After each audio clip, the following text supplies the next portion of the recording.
Hi guys, it's time for Reading with Grandma. I'm going to read you Maggie the Mighty, and Gracie is here to listen to it with us. Sir Maggie the Mighty.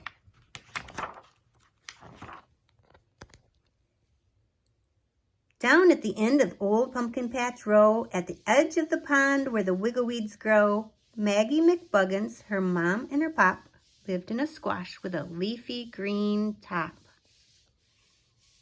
There in the shade of a wiggleweed flower, Maggie McBuggins would play by the hour. Sometimes she went on a voyage at sea. The toughest and bravest of pirates was she.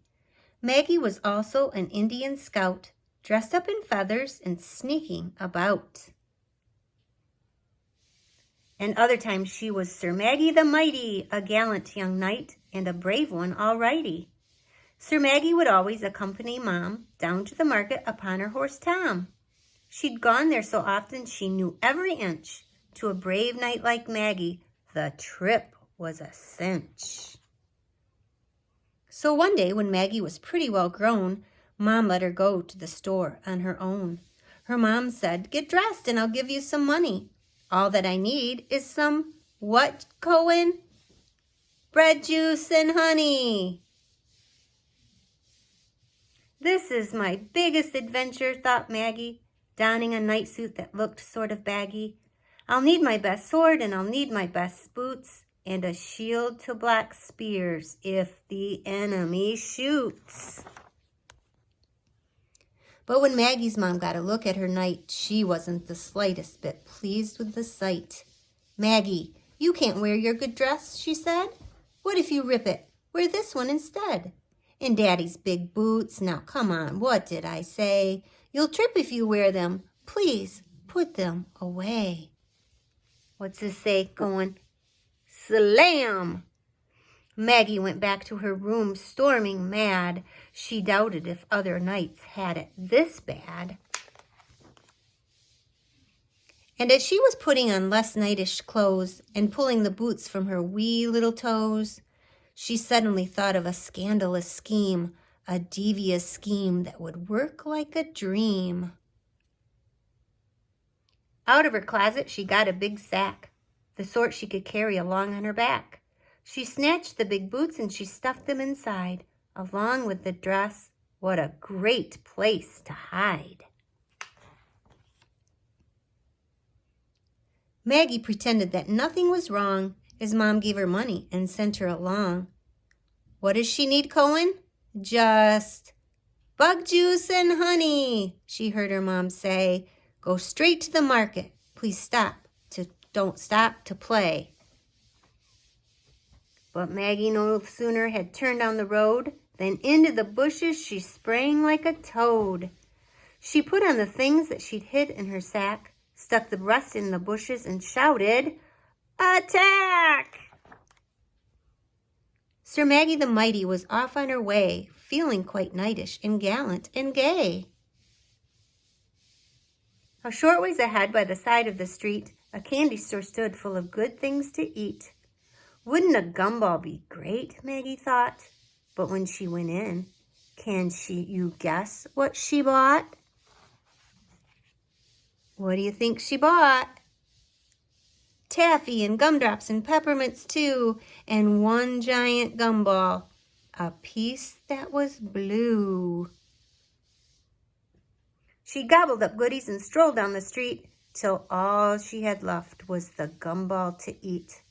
But as she stepped up to the marketplace door, her stomach felt sicker than ever before.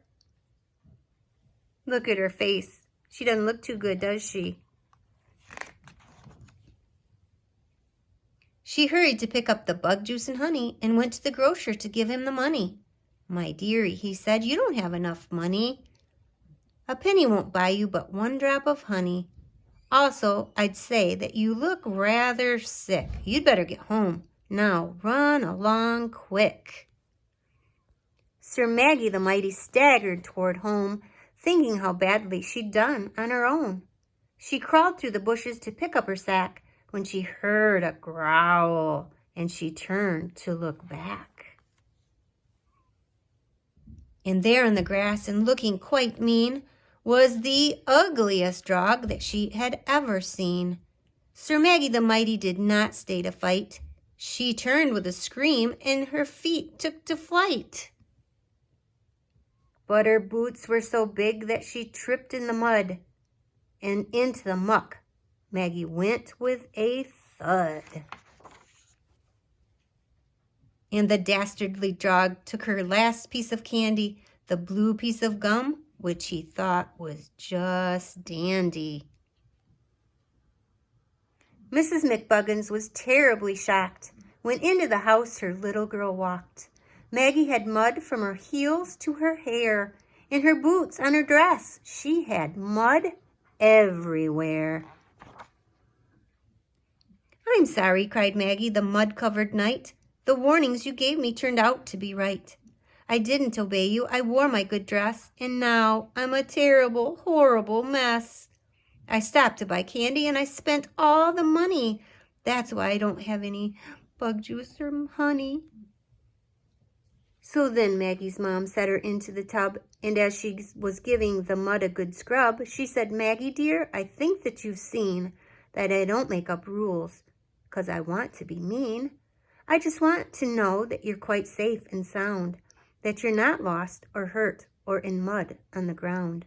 I love you, and that's why I say what I say, and once you know that, I hope you'll obey." When Maggie was cleaned up and cheery once more, she got some more money and went to the store. She picked up the groceries and headed straight home, proving that she could do fine on her own. The only thing extra she bought on the way was one little gumball, which she gave away. The end. I love you.